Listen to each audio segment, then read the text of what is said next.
Aptech education ക്യാമ്പസിൻ്റെ സാരഥികൾ, അതുപോലെ തന്നെ സഹകരിക്കുന്ന ഞങ്ങളുടെ പ്രിയപ്പെട്ട വിദ്യാർത്ഥികൾ, ഇന്ന് ആപ്ടെക് എഡ്യൂക്കേഷൻ ക്യാമ്പസിൻ്റെ 23ാം വാർഷികം ആഘോഷിക്കാനാണ് നമ്മളിവിടെ എത്തിയിരിക്കുന്നത്. തിരിഞ്ഞു നോക്കുമ്പോൾ 2001-ൽ പ്രവർത്തനം ആരംഭിച്ച ഈ പ്രസ്ഥാനം ഇപ്പോൾ 23 വർഷമായി. ഏകദേശം 50,000-ഓളം കുട്ടികൾ നമ്മളെ ക്യാമ്പസിൽ നിന്നും പഠനം പൂർത്തിയാക്കി ഇറങ്ങിയിട്ടുണ്ട്.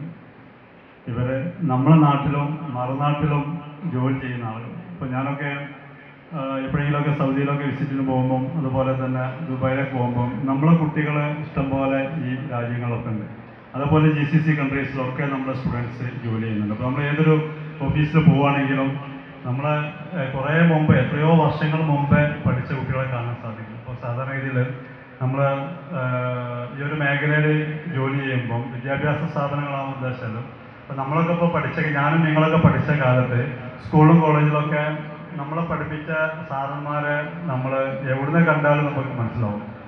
നേരെ മറിച്ച് തിരിച്ച് നമ്മളതുപോലെ തന്നെ അവർക്ക് മനസ്സിലായിക്കൊള്ളുന്നില്ല എന്ന് പറഞ്ഞ പോലെ തന്നെ ഇവിടെ വർക്ക് ചെയ്യുന്ന, ജോലി ചെയ്യുന്ന നമ്മളെ സ്റ്റാഫ്, ടീച്ചേഴ്സ്, അതുപോലെ തന്നെ നമ്മളൊക്കെ എവിടുന്ന് കണ്ടാലും നമ്മളെ കുട്ടികളെ തിരിച്ചറിയുന്ന ഒരവസ്ഥ. അപ്പോൾ ഒരു 1-ാം വർഷം മുതൽ പഠിച്ച കുട്ടികൾ ഇപ്പോൾ 23 വർഷമായിട്ടും നമ്മളൊക്കെ മറന്നിട്ടില്ല. അപ്പോൾ ഒരുപാട് മേഖലകൾ നമ്മൾ കാണുമ്പോൾ, ഒരു ഉദാഹരണത്തിന് ഇപ്പോൾ ഇവിടെ ഈ ഒരു അമ്മാന ടവറിൻ്റെ ഓഡിറ്റോറിയത്തിൻ്റെ മാനേജർ ഞാൻ സംസാരിച്ചപ്പോൾ നമ്മളെ പുളിക്കൽ ക്യാമ്പസിൽ 15 വർഷം മുമ്പ് പഠിച്ചാണ്. പക്ഷെ ഞാനത് മുഖം മറന്നിട്ടില്ല. അതേപോലെ ഏത് മേഖല പോവുകയാണെങ്കിലും നമുക്ക് എന്താ വെച്ചാൽ നമ്മുടെ സ്റ്റുഡൻസ് ഉണ്ട് എന്നുള്ളതാണ്. അപ്പം ഇവരൊക്കെ പോകുമ്പം ജോലി ചെയ്ത് ജീവിക്കുമ്പം അതിലൊരു സന്തോഷമുണ്ട്. അപ്പം ഞാനെപ്പോഴും നമ്മുടെ സ്റ്റുഡൻസിനോട് കൂടെയുള്ള നമ്മളെ സ്റ്റാഫുകളോട് പറയാറാണ്, നമ്മൾ കുട്ടികളെ മാക്സിമം നല്ല ക്വാളിറ്റിയിൽ പഠിപ്പിക്കണം. എന്നിട്ട് അവർ പുറത്ത് ഇറങ്ങി പോകുമ്പം ജോലിയിൽ കയറിയിട്ട് ശമ്പളം വാങ്ങിയിട്ട് അവർക്ക് ആരാണോ പഠിക്കാൻ ക്യാഷ് മുടക്കിയത്, ഇപ്പോൾ ഫാദേഴ്സ് ആവാം, മദേഴ്സ് ആവാം, ബ്രദേഴ്സ് ആവാം, ഭർത്താക്കന്മാരാവാം, അങ്ങനെ പലരും ഉണ്ടാവും. അവർക്ക് 1-2 മാസം ജോലി ചെയ്തിട്ട് ആ ശമ്പളം കൊണ്ടുകൊടുക്കുമ്പോൾ എന്താ വെച്ചാൽ അവർക്ക് വലിയ സന്തോഷം.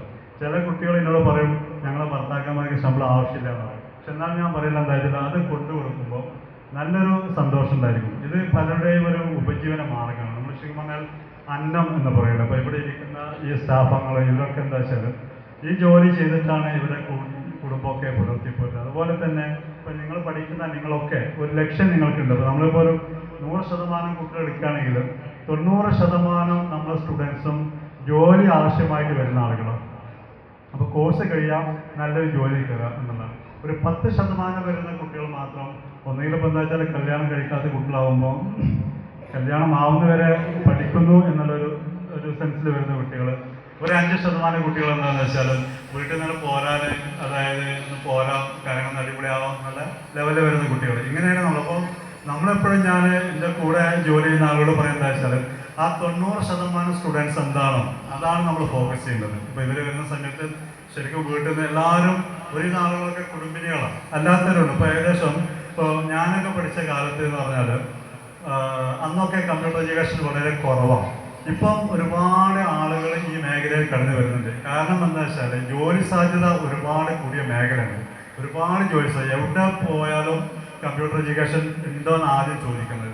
അതുപോലെ തന്നെ നമ്മളെ മോണ്ടിസോറി TDC സ്റ്റുഡൻസ്, അതുപോലെ തന്നെ പ്രീ പ്രൈമറി TDC സ്റ്റുഡൻസ്, അപ്പോൾ ഇവരൊക്കെ പഠിക്കുന്നത് ഒരു ജോലിക്ക് വേണ്ടിയിട്ടാണ്. അപ്പോൾ ഇവരൊക്കെ സ്കൂളിൽ ഇപ്പോൾ നമ്മൾ മോണ്ടിസോറിൻ്റെ സ്റ്റുഡൻസ്, TDC സ്റ്റുഡൻസ് ഒക്കെ ഇപ്പോൾ ടീച്ചിങ് പ്രാക്ടീസ് കഴിഞ്ഞപ്പോൾ വന്നിട്ടുള്ളൂ. അപ്പോൾ അതുകൊണ്ട് തന്നെ സ്കൂളൊക്കെ പോകുമ്പം ആ സ്കൂളിൽ അവർ കുറച്ച് കുട്ടികളുടെ സ്കൂളിൽ പഠിപ്പിച്ചവരുണ്ട്. 1000, 2000, 3000 കുട്ടികളുടെ സ്കൂളിൽ പഠിപ്പിച്ച സ്റ്റുഡൻസ് നമ്മുടെ PDCയിലും മോണ്ടിസോറി സ്റ്റുഡൻസ് ഉണ്ട്. അപ്പോൾ ഇവരൊക്കെ ആ കുട്ടികളെ തിരിച്ചറിയുക ചെയ്യുന്നത്. നമ്മളെ സ്കൂളിൽ വന്നിരുന്ന ടീച്ചറാണ്, നമ്മുടെ സ്കൂളിൽ വന്ന മിസ്സാണെന്ന് പറയുമ്പോൾ ആ ഒരു റെക്കഗ്നീഷൻ എന്ന് പറഞ്ഞാൽ ഈ ഫീൽഡിൻ്റെ പ്രധാന ഘടകം. ഇപ്പോൾ നിങ്ങളൊക്കെ ഇനി പഠിച്ചിറങ്ങുമ്പോൾ ഇതേപോലെ വിദ്യാഭ്യാസ മേഖലയിൽ ജോലി ചെയ്യുമ്പം നിരവധി ആളുകൾ നിങ്ങൾ തിരിച്ചറിയും. ഇപ്പോൾ ഞാനൊക്കെ ഇപ്പോൾ എവിടെ പോയാലും എവിടെയെങ്കിലും ഒന്ന് നമ്മളെ ഏതെങ്കിലും സ്റ്റുഡൻ്റ് ആയിരിക്കും. നമ്മളൊക്കെ ഒരു പക്ഷേ പേര് മറന്നുണ്ടായിരിക്കും, മുഖം ഉണ്ടായിരിക്കും. അതുപോലെ തന്നെ എസ്പെഷ്യലി ഗേൾസ് ആകുമ്പോൾ ഒരു 4-5 കൊല്ലങ്ങൾ കൊണ്ട് ഭയങ്കര മാറ്റം അവർക്ക് കാണും. അപ്പോൾ നമ്മളൊക്കെ മറന്നുണ്ടാവും. ഞാനിപ്പോൾ ഇതിനിടയ്ക്ക് ദുബായിൽ വിസിറ്റിന് പോയപ്പോൾ അവിടെ ഒരു 3-4 കുട്ടികൾ നമ്മുടെ ഗേൾസ് തന്നെ IT മേഖലയിൽ ജോലി ചെയ്യുന്നുണ്ട്. അപ്പോൾ ഞാൻ പിന്നെ വന്ന് പരിചയപ്പെട്ടപ്പോൾ ഞാൻ പിന്നെ ചോദിച്ചാലാണ് ഏത് ക്യാമ്പസിലാണ് പഠിച്ചത്. പിന്നീട് ഓർമ്മ വരികയാണ്. അപ്പം അതുകൊണ്ട് തന്നെ ഏത് മേഖലയിൽ പോവുകയാണെങ്കിലും ആദ്യം ചോദിക്കുന്നത് കമ്പ്യൂട്ടർ എഡ്യൂക്കേഷൻ ഉണ്ടോ. ഇപ്പോൾ ഇതുപോലെ തന്നെ ഇപ്പോൾ സ്കൂൾ ടീച്ചേഴ്സിനും ഇവരൊക്കെ ഇപ്പോൾ മോണിസോറിൻ്റെ കുട്ടികൾ എടുത്തിട്ടുണ്ട്. ഇവരൊക്കെ സ്കൂളിങ്ങനെ ഇൻ്റർവ്യൂവിൽ പോകുന്ന സമയത്താണെങ്കിലും കമ്പ്യൂട്ടർ പഠിച്ചിട്ടുണ്ടോ എന്നാണ് ചോദിക്കും. അതിൻ്റെ സർട്ടിഫിക്കറ്റ് കൂടെ ഉണ്ടാവും.